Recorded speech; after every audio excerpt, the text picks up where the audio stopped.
Problem solve करेंगे students हम introduction to torque और मोमेंट ऑफ अ फोर्स से रिलेटेड। हमारे पास स्टेटमेंट कुछ इस तरह है, a mechanics tightens the nuts of a bicycle using a 15 centimetre long spanner by exerting a force of 200 newton, find the torque that has tightens it. अब इस चीज को एक्सप्लेन करने के लिए स्टूडेंट्स मैं आपको एक डायग्राम शो करती हूँ कि हमारे पास ये स्टूडेंट्स हमारे पास डायग्राम आ गई इसकी। अब आप देख सकते हैं कि हमारे पास इसमें एक स्पैनर शो किया गया है, यानी कि जो हमारे पास नट्स को टाइट करने के लिए हम यूज करते हैं।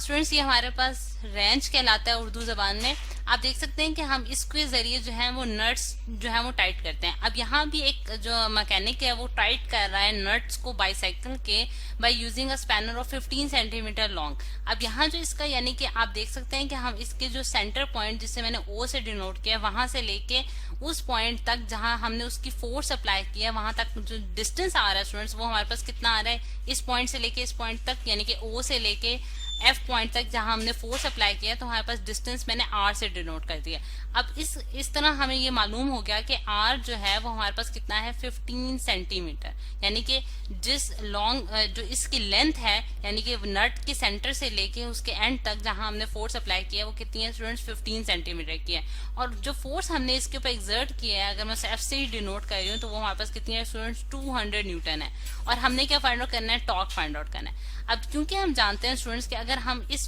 पे फोर्स अप्लाई करते हैं इस पॉइंट पे, यानी कि ये जिस तरह से आपको फोर्स की डायरेक्शन भी बताई गई है क्योंकि हमारे पास फोर्स एक वेक्टर क्वांटिटी है और उसको एक्सप्लेन करने के लिए हमें डायरेक्शन जो है वो रिक्वायर्ड है। और अगर मैं ये पॉइंट जो है उसको फिक्स रखती हूँ और इस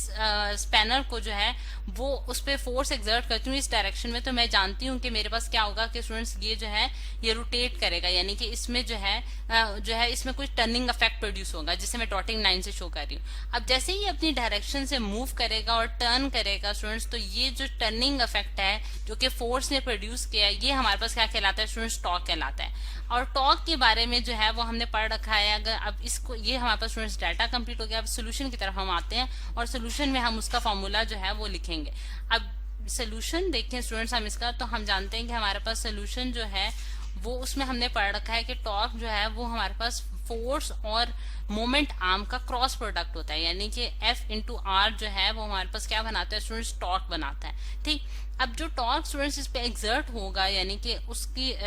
वो हमारे पास फोर्स और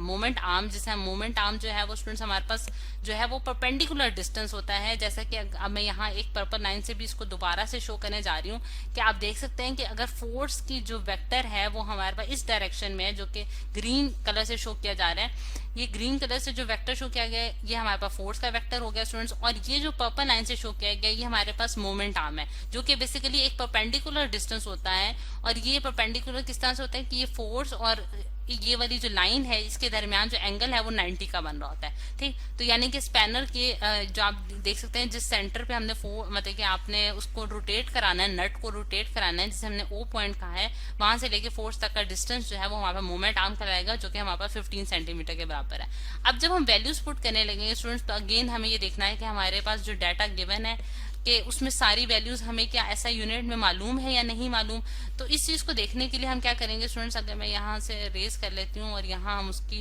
कन्वर्जन करेंगे तो हम देखते हैं कि हमारे पास जो डिस्टेंस गिवन है वो सेंटीमीटर में गिवन है। ठीक है, और डिस्टेंस को सेंटीमीटर से मीटर में कन्वर्ट करने के लिए हम क्या करेंगे, इसकी कन्वर्जन करेंगे। और हम जानते हैं स्टूडेंट्स कि हमारे पास जो 1 मीटर होता है वो हमारे पास 100 सेंटीमीटर के बराबर होता है। तो अब जब मैं इसको डिवाइड करूंगी स्टूडेंट्स 15 को डिवाइड करूंगी मैं 100 से, तो मेरे पास आंसर आता है 0.15 मीटर। और मीटर जो है वो स्टूडेंट्स हमारे पास ऐसे यूनिट है लेंथ का, और न्यूटन जो है वो हमारे पास फोर्स का ऐसा यूनिट है, और टॉर्क जो है वो हमने इस तरह से देख लिया। अब सोल्यूशन यहाँ मैं लिख देती हूँ, सोल्यूशन की तरफ हम आ रहे हैं। अब सोल्यूशन में अगर हम देखें स्टूडेंट्स तो टॉर्क जो है वो हमने जैसा कि बताया है कि हमारे पास फोर्स और मोमेंट आर्म का जो है वो क्रॉस प्रोडक्ट होगा। तो फोर्स जो है वो हमारे पास 200 न्यूटन हमें गिवन है, और जो इसका मोमेंट आर्म है वो हमारे पास कितना आ रहा है 0.15 मीटर्स। ठीक है, और 30 आंसर आया हमारे पास। 30 जो है वो हमारे पास टॉर्क है